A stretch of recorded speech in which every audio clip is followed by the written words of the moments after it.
All right, ladies and gentlemen, so I made an hour-long video that I'm not going to upload because it's me spending a bunch of time, like, trying to suss out things at the end here.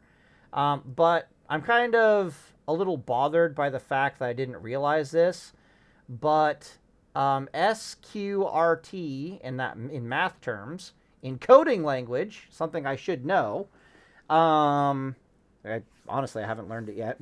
Learning coding, but whatever. Who the hell needs a square root of something in their goddamn video game? What the fuck is wrong with you? Why are you overly complicating this shit? Jesus. Stands for square root. So when we adjust our math formula for Spirt and TBC for square root, what we can see is that my first empirical testing on the subject kind of becomes more true than false, which is worshiping at the altar of MP5 and not intellect and spirit regeneration is 100% the way to go in TBC. However, it's a little bit more nuanced than that. So I still have the gear set up here. Let's go back to Tools, Gear Planner, Paladin, Blood Elf. I think this is it. I think this is the Draenei. I think this is the Blood Elf. Okay. So here we have our Paladin in Peer of the Elder-Gear. Okay. This is the basically Stamina Intellect MP5 gear. And I wanted to look at its mana regeneration plus all this MP5 gear in conjunction with like a bunch of other factors like yada, yada, yada. I have the stats in the previous video though.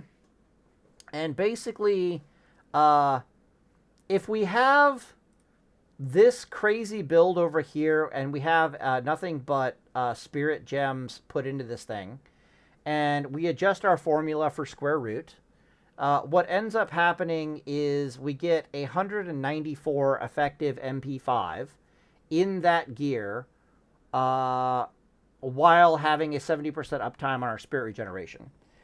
This 180 is what happens to that same gear when I remove all the spirit gems and instead I put in MP5 gems. What ends up happening is the MP5 shoots up to like 56, whereas before it was like 4 in the spirit regeneration build. But you end up, a bit negative. However, this of the Elder-Gear that we're going to be looking at here in a second is 164 MP5. On paper, she has, let's look at her, 80, it's actually more than that. We'll talk about that in a second. Basically, I had an Elder Shield on here, which increased the MP5 by 5 and gave it like 13 more intellect. And when I did the math on it, it came out to like 164. So this number here should be like 92 MP5 or something stupid like that. So it has like 92 pure MP5. And then the rest of that 164 MP5, which I'm going to pull up a calculator here really quick. Boo, boo, boo, boo. Da, da, da, da. So it was 164 minus 92. So 92 is the raw MP5. So it had 72 MP5 worth of just built-in spirit regeneration for just, being level 7 or 64 or whatever the hell. But then 92 actual MP5 on the thing. That was basically the split. It was 92, 72 going into this. This is like 4 of this MP5 is literally just MP5, and the 190 is just spirit regeneration. And then the 80 is just whatever the hell this 56 number is minus from there. So 180 minus 56. Yeah, so it's 124 spirit regeneration involved here, only 72 over here. However, what ended up selling me on the Elder-Gear after looking at the math is the armor difference. Oh boy, is the armor difference. So I'll spare you the math. But if I scroll back here to like level 64, what happened at level 64 with an up-to-date shield, 102 shield, let's go Owl, sure, is that the armor was armor on this thing was about 47%. 47% armor, and I can do it really fast just to prove it. is about 190 effective armor. So if I take 190 and I multiply this by 0.53, which is a 47% damage reduction, you can see that we're getting very close to 100% here. This is telling me that this much armor is increasing my effective standing HP by 90%, and it's increasing my healing efficiency by 90%. Armor gives you mana per 5 in a roundabout way by making it more efficient for you to heal yourself. You take less damage, which means you need less healing, which means you have more MP5. Right? Okay, cool. This fucking gear over here, however, at the low cost of actually wearing my Grand Marshal's Aegis from Classic WoW, basically I lose, if I have an Elder Shield on at this current level, I lose 5 MP5. But it gives me like a 54% armor. Well, a 54% armor, that was 190. 54% armor, 54, is closer to, it was 200, no. It was 213 plus 5. 218, okay. So if I take 218 and I multiply it by, we're at 54% armor, so 0.46. That's 54% armor, right? Yeah, okay, cool. Yeah, so you can see that. So the difference here is very large. This is a 28% increase in my healing efficiency when recovering. So I lose... right, so my options are like 194 MP5, but I'm all... Or... like 159 MP5 effective. But I have a, 28% increase in my healing efficiency. And I was like, yeah, that's going to make the math a hell of a lot closer. And then the thing that really pushed it over the top was what the hell happens if I crank up the levels. So if I am like, because this gear here is kind of static, we can't really replace it. We're not going to find very many replacements for this gear while we're leveling. And when we do find replacements, they're going to be kind of expensive because this thing here is very jewel dependent, which is going to be kind of noticeably more expensive off the auction house compared to just updating our Elder-Gear. It's going to be very cheap and easy for us to update our Elder-Gear, even off the auction house and even from dungeons and stuff like that. To keep our armor up to date, whereas this thing is kind of trying to go all the way to level 70 with just what you see on the tin. So if I scroll the bar up by 3 more levels, you can look at the armor. Our armor has now dropped to 43%, and it's not really going to get updated. Okay, so what's the difference there? Well, the difference there is about 180. So if I take 180 and I go... We lost basically 10% efficiency. What's our current armor? Armor is 43%, so this has to be like 0.57 for 43% armor? Yeah, so it's even less than 80. Fuck off. Times 0.57? Oh boy. Okay, let's do 175. Times 0.57. I'm pretty sure. Let me double check my armor. Is it really that bad? Yeah, 43%. Fuck.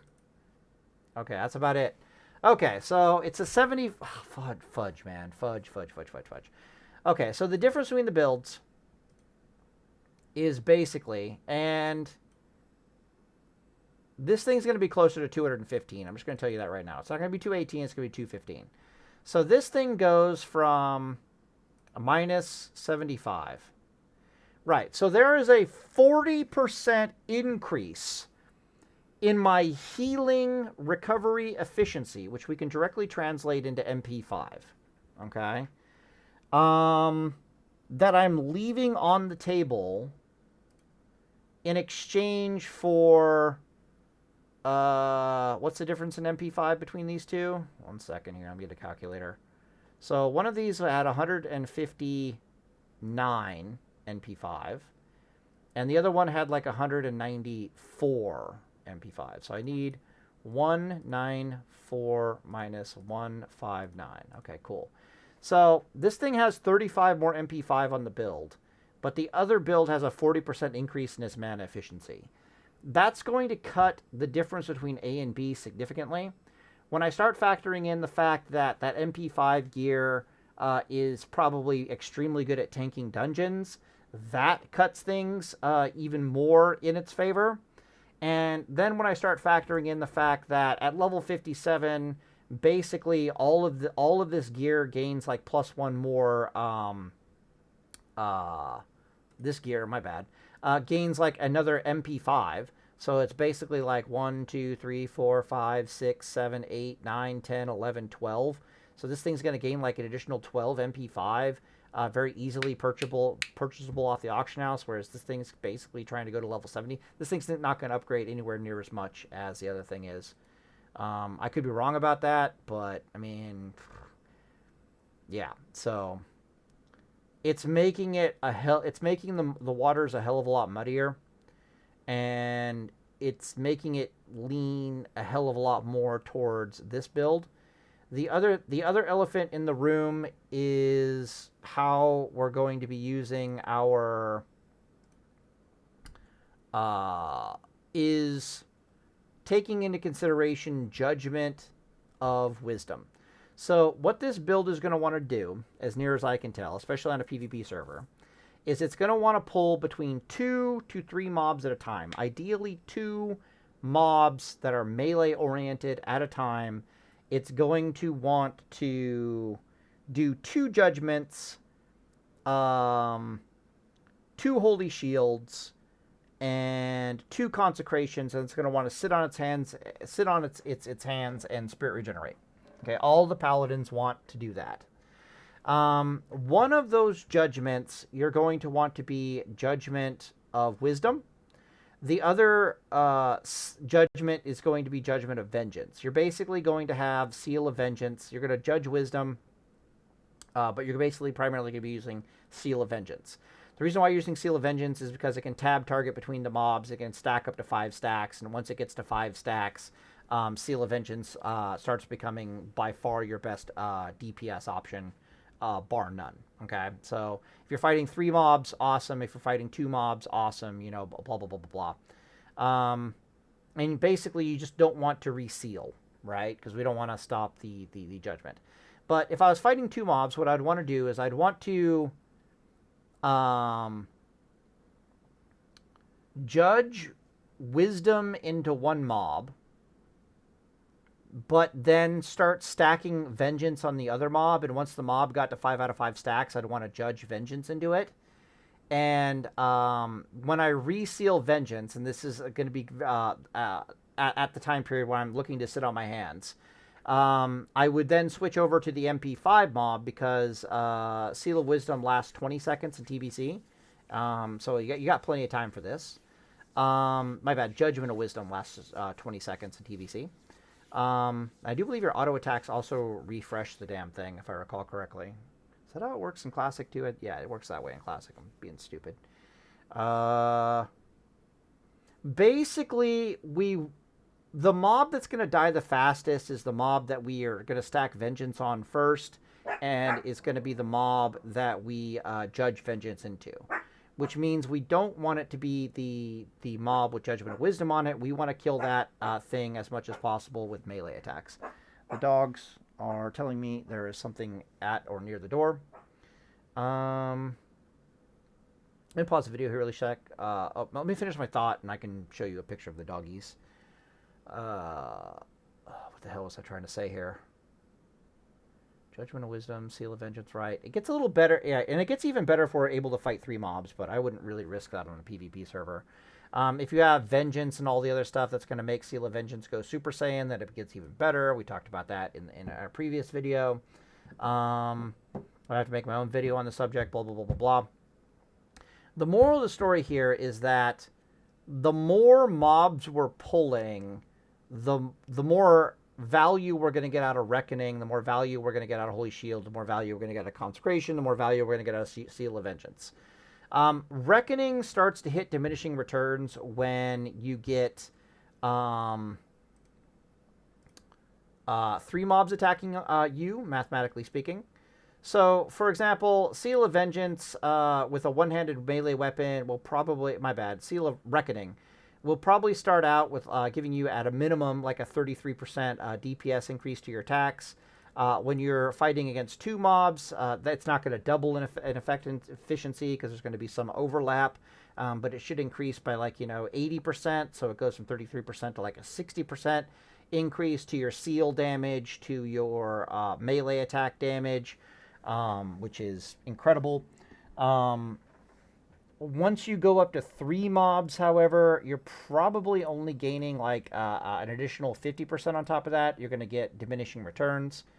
I'm not even sure it compounds.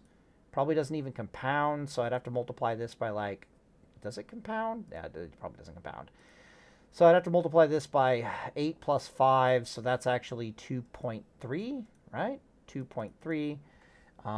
80 plus 5. Yeah, that's 2.3. Okay, cool. So rather than a 33%, it would go from 33% to 60% to 75%. So you're not gaining all that much from Reckoning when you go to your 3rd mob that you're tanking, but you are still gaining DPS from Reckoning, and a rather significant amount of it. Holy Shield. If you're pulling 3 mobs, you kind of need an extra point in the Holy Shield. And at 2 mobs, this is kind of perfect. What I'm saying is that Holy Shield doesn't scale all that well with going to a 3rd mob either. Blessing a Sanctuary doesn't really give a shit. He's all like, whatever. And Consecration, of course, it also scales. But keep in mind that the scaling of Consecration, of your 2 Consecrations that you're going to be doing when you're pulling the mob, is going from a plus 100% to a plus 50%, right? Because of how math works. So, moral of the story is, if you can pull 3 mobs, there's enough DPS increase with this Paladin build, especially if you're like level 65, you can put an extra talent point in here. There's enough additional synergy to make it worth it to pull 3 mobs. But is there enough of it being worth it? Oh, and Seal of Vengeance also doesn't care. Seal of Vengeance is like, yes, please, 1 more mob. But the more mobs that we're getting punched in the face by, the more important it is for us to not neglect our armor. And the fact that this other thing is neglecting armor bothers me enough that I'm pretty sure the math would be really fucking hard to calculate. But based upon my experience and my understanding, you're just going to be better off in this Elder-Gear over here, keeping it up to date so that the armor is up to date, and possibly even having armor kits on this stupid thing rather than enchants, and basically just leveraging a combination of the armor, Reckoning, Consecration, what mana per 5, what spirit regeneration you have, and all your reflect damage to basically get the best possible performance out of your paladin that you're going to get.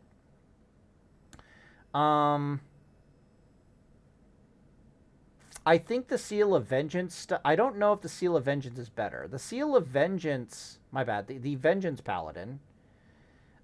Basically, the Paladin that doesn't have these talent... Isn't deep enough to have Holy Shield, doesn't have the points in the Holy Tree, and instead has 5 out of 5 Reckoning, and then has gone deep enough into the Ret Tree to get all the goodies down here to increase the Seal.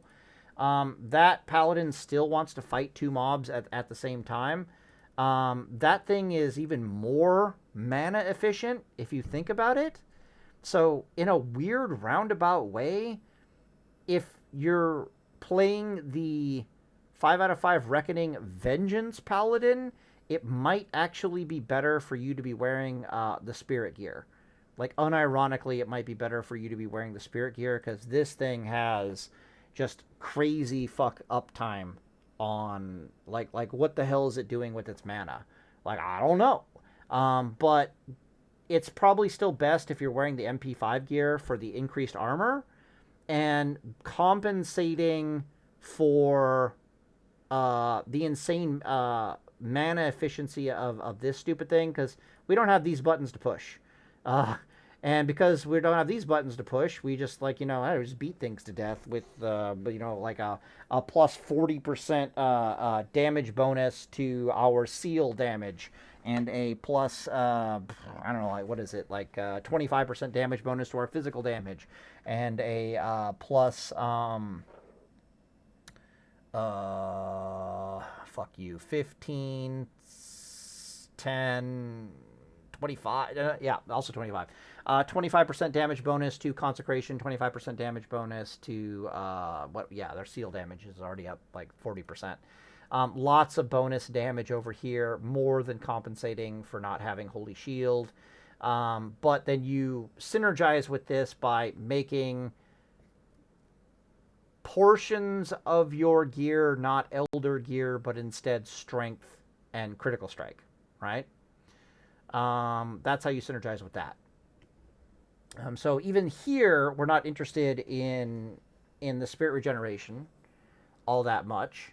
We're more interested in the armor. The armor becomes a more significant factor because, again, we don't have Holy Shield. Holy Shield kind of does like a double duty. Reduces the amount of damage you take, and at the same time does its thing. So that seems to be my conclusion right now. I've been making videos all goddamn day at this point, so I'm gonna F off and take care of the doggies. They are very, very, very unhappy with me right now. Normally I play some ball with them, throw the ball back and forth, play fetch basically. They're very unhappy with me. It's like getting super late at night, so I won't be able to play with them very, very soon here. Anyways, let me pause the video. Let me show you a picture of the dogs, and then I'm going to leave it there, and day is full. All right, let's check out the doggies. Doggies, okay. So this is a picture of the dogs. This is Tomato. He's the homophonous terrier I've ever had in my entire life. That means very troublesome. He's the only dog haven't been able to potty train correctly. He knows where to poop. He always poops correctly, but he refuses to pee correctly, so we gotta basically put him on a diaper. It's really annoying. It's not on this one in the photo, obviously. This is Nana, her full name Banana, short for Banana. She was a rescue dog. Basically picked her up off the streets in like northern China. She almost died, which is she was in a really bad shape, but she is a super sweet dog. Pure. We did genetic tests. She's like a pure breed poodle. Odds are she was puppy milled, really rough life, poor Nanagi. This is Potato. He was also kind of a rescue dog in his own way. He had serious medical issues as a puppy. When we picked him up, we had to spend a bunch of money on him to get him good, but he's a super good doggy. He's my favorite dog of the bunch. My wife loves this dog. Nana is her favorite dog. Potato is kind of my dog. Tomato belongs to the Ball. His master is this squeaky ball toy that he loves to death. He loves it more than any of us. This is Taco. So we got Potato, Tomato, Nana, Banana, and Taco. He's a puppy, so he's still growing, but hopefully he gets to be he's about 7 months old, and he's teething right now. Hopefully, what the heck am I talking about here? Yeah, I'm hoping he gets to be as big as these dogs over here. He's already a pretty good size. He can sleep with us without us, rolling over and crushing him too much. So that's kind of good. All three of these dumbass dogs are Yorkies. This is the same fucking breed of dog, okay? Not even like different breeds of dogs. So one weird thing about Yorkies in China is that the Yorkies I owned in America when I was a kid have much better genetics, apparently. We're talking to the vet about this. They have much better genetics than the one in China. They've been bred around and tried to do a bunch of different things with them in China, so their genetics just aren't quite that good over here. So you end up with weird things like this, where all three of these fucking dogs are the same breed of Yorkie. They're the same, like, Yorkshire Terrier, but they're just so wildly different in appearance. That's just us. We picked up... Tomato was my first choice. We picked up Potato because he was having medical issues, and it was either buy this Yorkie puppy, or he's kind of going to die. So we bought him. He basically had a hernia. Really bad genetics on this guy, poor guy. And then we picked up this guy because he was so ugly as a puppy that nobody wanted to buy him. So we basically got him for like $100.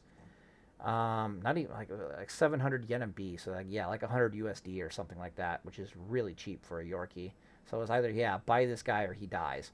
So I got these two dumbasses are basically father and son, which is really funny. They are inseparable. They're even laying down at my feet right now, playing with each other. Isn't that right, Mr. Potato? Isn't that right, Mr. Potato? Come here, let me pet you. Let me scratch you. Yeah, you like your butt scratched. I understand. Okay, pet the potato. Yeah. So anyways, I got to go play ball with them. They are super pissed off at me. I'll end the video here, and day is fault. Oh, I'm going to make a video talking more about the Elder-Gear specifically, even though this one is probably fine. This video was just to update, like, the fact that I know what square root means now, and I'm able to figure things out. Oh, anyways, end the video here. Day is fault.